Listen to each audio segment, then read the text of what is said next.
Good afternoon. Welcome to this Tuesday midday meditation. I'm really happy you could join today, either live or as you're watching this later. Last two Tuesdays, the first I was on vacation, then last week I forgot all about doing the midday meditation, so my apologies for that. One of my favorite Christian writers is Kathleen Norris. In the early 90s, she wrote a book called Dakota, a spiritual geography. Kathleen is a poet. She was living in New York City. Her grandmother died and she inherited a house that her grandmother lived in Lemon, South Dakota.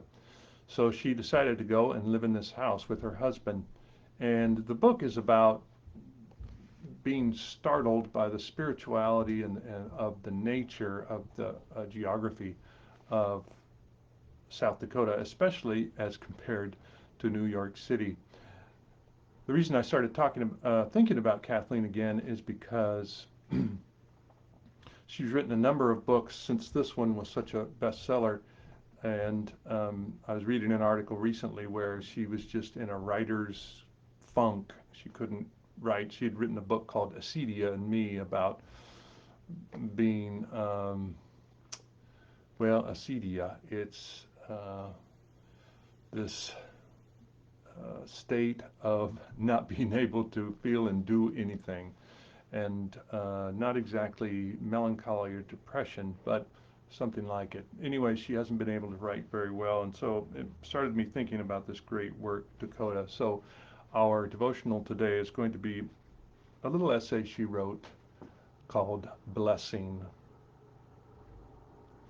Monasteries are made for walking, and I think this accounts for much of the peace people find in them.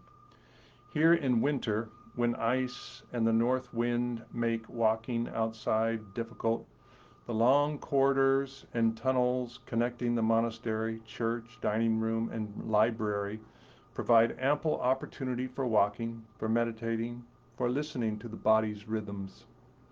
One night in spring, Vespers ended with the whole community walking solemnly to the slow pace of a litany through the church and out the front door to the garden. The gardeners led us, carrying a processional cross, incense, and a few seedlings to be blessed.